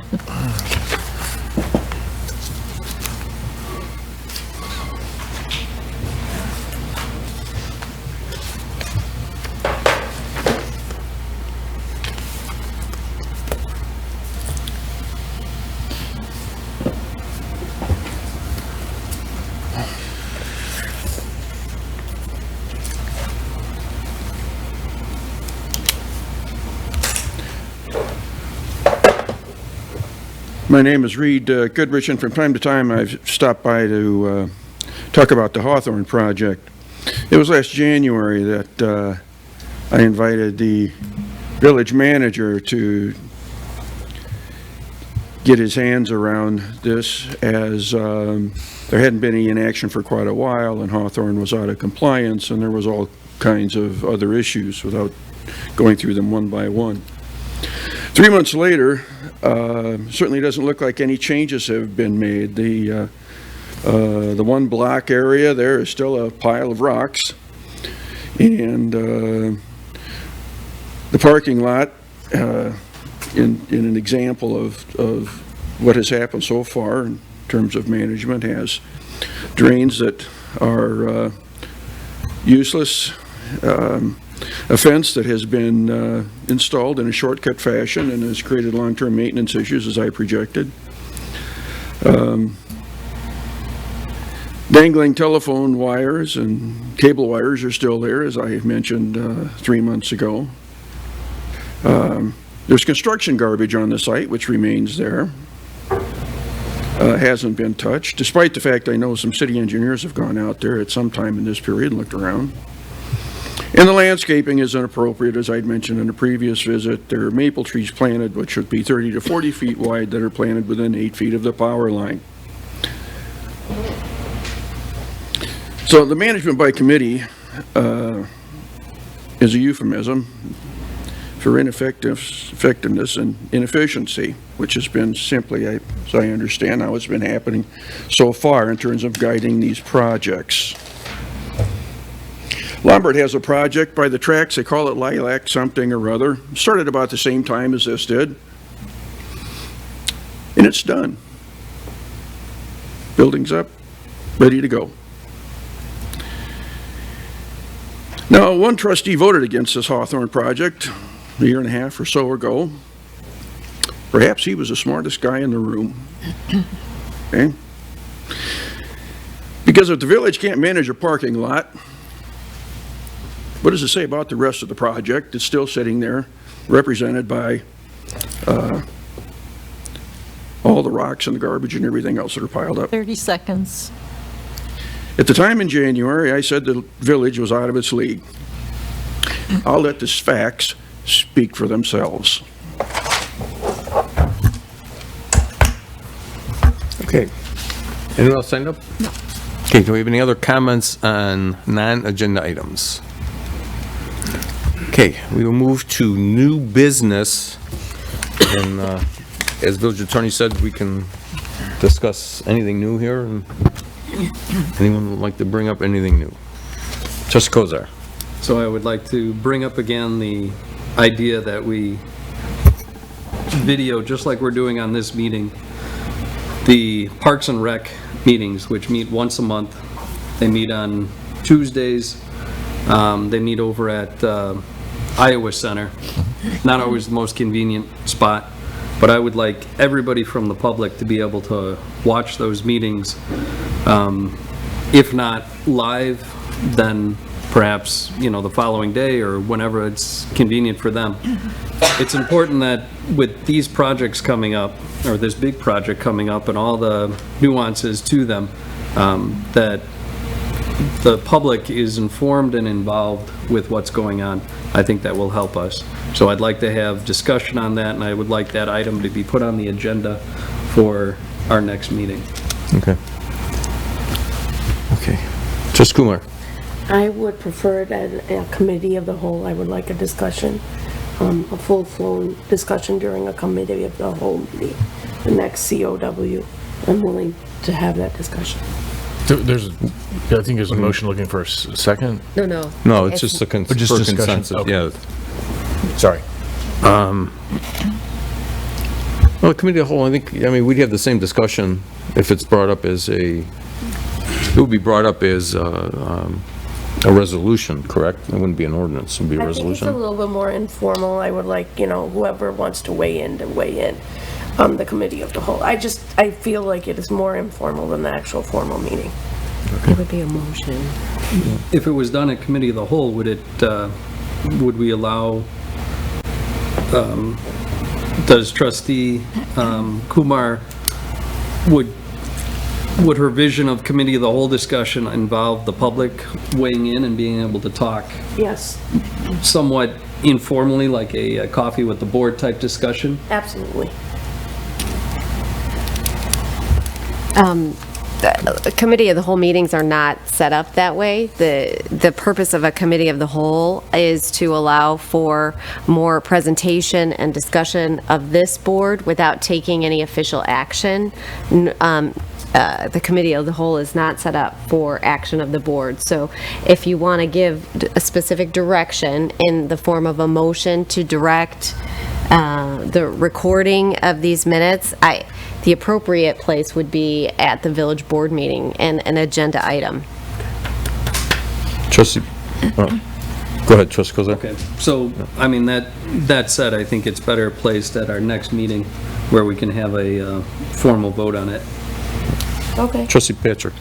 First of all, I would agree with that, but also, in our previous discussions about what were the main concerns about why we did not want these meetings, or why the specific commissioners didn't want these meetings recorded, and I've talked directly with the chairperson of the commission, at which said one of the reasons was the ADA accessibility, and that the reason was because we had 2 garbage cans right over here that were blocking the way. Those aren't there anymore. So we are ADA accessible. We are also, it's easier to record in this room as well. And so that was the other issue that was brought up with that chairperson. And he said that there are no real concerns that he sees with why they cannot have an open, public, transparent meeting in this room. This is Trustee Murphy. I object to this conversation. This is not on tonight's agenda. It's under Well, that's new why, business. that's why it's under new business. That's why this I was thought it added. was just a statement to add it to the next meeting. We're going to discuss it tonight and then discuss it again at the next meeting? Well, we're discussing whether to bring it up at the next meeting. That's why, there's That's discussion not on it. what We can Trustee do, Patrick that's is why we're doing. going to do the consensus. Trustee Kumar. I had a discussion with quite a few people, and their concern was that someone with ADA concerns did not want to be recorded. And I feel that it's a violation of privacy. We do have privacy laws that, people should be able to access. And so therefore, I am not for physically recording them on tape necessarily if they do not, as a committee, as a whole, decide to do that. Now, if as a committee they want to be recorded and they all agree to that, I'm perfectly okay. And I do believe it does foster transparency to record them. Well, we'll bring it up next meeting, and I will speak to the director of, or the chairman of that, to see if he can be here and, bring up their decisions. Sure. Okay. Clerk Konecki, there's a vote to consensus to put this on the April 24th meeting about recording the Parks and Rec Commission. Okay. Okay, for the consensus. Trustee Corkery? Yes. Trustee Kumar? Yes. Trustee Kozar? Yes. Trustee Murphy? No. Trustee Patrick? Yes. President Kazal? Yes. Okay, so we'll talk to the manager and we'll get that on April 24th meeting. Okay, any other new business people would like to bring up? Hey, seeing none, village clerk's report? No report, thank you. Okay. Village trustees report, we'll start on my left. Trustee Kumar. I just want to say I'm very happy for the people who are going to be joining our board soon. I'm welcoming Carrie, welcoming Jorge, and of course Kevin, who's already here, welcoming back to the board. Hope to work with all of you in the next couple of years. Okay. Other than that, I'm good to go. There. No report this week. Okay. Okay. Trustee Murphy. Just one quick shout out to Parks and Rec and our employees that are dealing with our seniors. This week, I believe on Thursday, is our senior lunch and bingo, which, if you're not familiar with it, we have that every month on the second Thursday of the month, and we typically have anywhere from 50 to 60 seniors that come out and enjoy lunch and bingo, and I would suggest that that's one of our better attended events. So God bless all our seniors and their participation, and our rec center staff that consistently host that event, as well as drive our seniors to different restaurants. There are a significant number of senior programs, so if there's anyone out there that is looking for some entertaining things to do or joining a large group of seniors, please check the Parks and Rec group. And again, thank you to everyone. That's all I have. Okay, thank you. Trustee Patrick. Thank you. I would just like to thank the residents of Villa Park for re-electing me to serve as your village trustee for another 4 years. I look forward to working with all of you. Thank you. Thank you. Trustee Kozar. I want to echo Deepa and everybody else on the election. So congratulations, Kevin Patrick. Thank you. Congratulations, Carrie Alfano. And congratulations, Jorge Cordova. All three good people, great additions to our board. Smart, care about Villa Park, so very good election. Thank you all who voted, and those that didn't vote, you gotta vote. Secondly, these are kind of combined. The Arbor Day proclamation, I think it's great. I think there's a lot of good ideas in there, and I think it's important to make those statements. But I also think we got to back up our statements with actions. And we have to plant trees, and we need a tally of how many trees come down and how many trees go up or get planted. And we always need to be on the planting end of things. So I just want to reiterate to our village staff that, you know, we've budgeted for trees. We are the Garden Village, so let's really make some efforts to get those trees in and live up to our expectation or our proclamation. And then dovetailing with that, on April 29th, there's going to be an annual Prairie Path cleanup. That'll be at 9 o'clock. And if you want to find out more information about that, you can go to ipp.org/cleanup for more information. But it's basically, you know, in that morning, volunteers will get together and we'll just clean up the Prairie Path. So it's a great cause. I'll remind you again next meeting, because it's not till the 29th of April. But it's a fun thing to do on a nice morning. So that's all. Thank you. Okay, thank you. Dovetailing on that, you can go to our Fund Commission, I think is working on that also, and probably environmental concerns. I think pride@invillapark.com should have some information also. Okay, we'll go to the President's Report. This Saturday, the 15th, will be our electronic recycling at Public Works on Holmes Street from 9 to 12. Any residents, you have to have your driver's license or proof of residency to be able to drop things off, but they take pretty much everything, which is nice.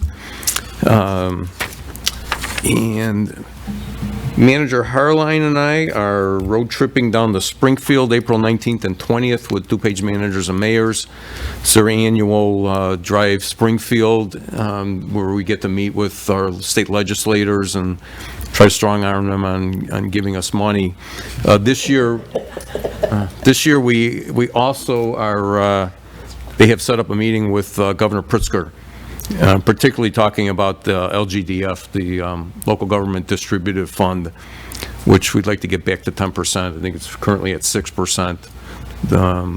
Springfield took it away, took about 4% of that away from us a few years ago. So it'll be an interesting couple of days. We'll try to see what we can do downstate. And that's all I have, and we'll go to the village manager's report. Well, you took my thunder. That was what I was going to talk about. The local government distributive fund, if that was restored to 10%, we wouldn't be having, our discussion about the parks building would be much easier. That would easily cover what we're looking at. So just to put that in perspective. And they are talking about legislation like Senate Bill 180 is one of the, we do not have a board resolution about that. We did support some legislation to not tinker with TIF legislation, but we are generally supportive of the DuPage Mayors and Managers conference. DuPage Management Commission. Commission. Yeah. DMMC. And the Illinois Municipal League. So I think it's a very valuable day to spend down there. I don't think it's going to actually involve strong arming them for money, but some important discussions about the needs of villages. Thank you to those people who participated in our election, and I think the comments, as a long ago former elected official, it always surprises me how few people actually participate in the elections that are closest to us. That's a personal thing. I would love to see more, but thank you to those two people who did participate on a somewhat rainy day. That's all I got. Okay, thank you.